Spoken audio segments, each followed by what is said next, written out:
আমাকে শুক্রবার রাতে আমি এক বন্ধুর বাসায় অবস্থান করছিলাম।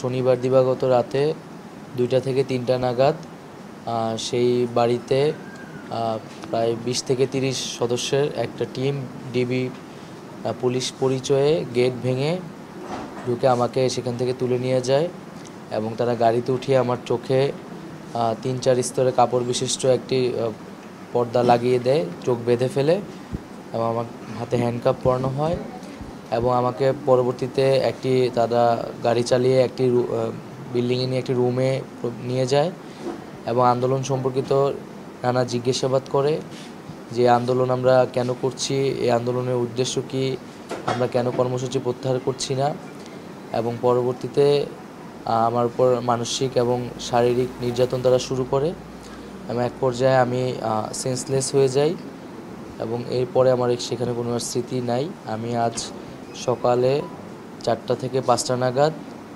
ভোরে আমি নিজেকে ঢাকার পূর্বাচল এলাকায় নিজেকে খুঁজে পাই, আমার সেন্স আসে সেখানে।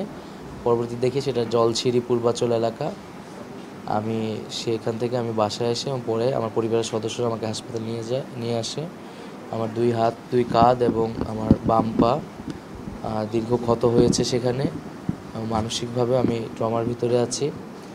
আমি মনে করি যে আমাদের বৈষম্যবিরোধী ছাত্র আন্দোলনকে ছত্রভঙ্গ করার জন্য আমাদের সমন্বয়কদের নিয়ে নানা ধরনের এখানে প্রহসন এবং নাটক করা হচ্ছে।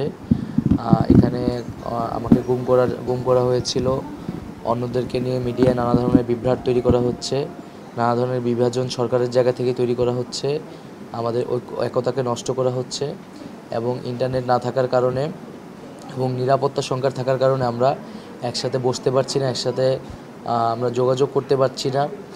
ফলে আমাদের সিদ্ধান্ত নিতেও আমাদের সমন্বয়হীনতা দেখা যাচ্ছে এবং মিডিয়াতে তারা সেটা আরও নানা বিকৃতভাবে প্রকাশ হচ্ছে। আমি মিডিয়ার কাছে অনুরোধ করব যে আমাদের বক্তব্যগুলোকে সুস্পষ্টভাবে প্রচার করার জন্য এবং আমাদের যে নিরাপত্তাহীনতা সেটা জনগণের সামনে আমরা বলছি যে আমাদের আন্দোলনকারীদের সরকার একদিকে দাবি আদায়ের কথা বলছে, আলোচনার কথা বলছে, মহামান্য আদালত আমাদের পক্ষে রায় দিচ্ছে, কিন্তু সরকার আরেকদিকে আমাদের কিন্তু হেনস্থা করছে নানাভাবে। আমরা এখনও অনেক সমন্বয়কদের খোঁজ পাইনি।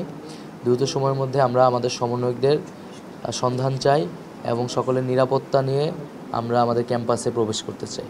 আমরা আসলে অপেক্ষা করছি সরকারের সেই প্রজ্ঞাপনের জন্য। প্রজ্ঞাপনটি যখন আসবে তখন সেটিতে সকল গ্রেড রাখা হচ্ছে কিনা এবং ফাইনালি কত % রাখা হচ্ছে সেটা দেখে আমরা বলতে পারবো যে আমাদের আসলে প্রতিক্রিয়াটি কি, এটি পজিটিভ প্রতিক্রিয়া হচ্ছে নাকি নেগেটিভ হচ্ছে। কারফিউ বিদ্যমান থাকার কারণে শাটডাউন যে কর্মসূচিটা আমাদের ছিল, এই শাটডাউন কর্মসূচিটা আমরা রাখছি না। একটা আমার বিষয়, শাটডাউন কর্মসূচি থাকছে না, কিন্তু আমাদের পরবর্তী 48 ঘন্টার আমরা আলটিমেটাম দিচ্ছি।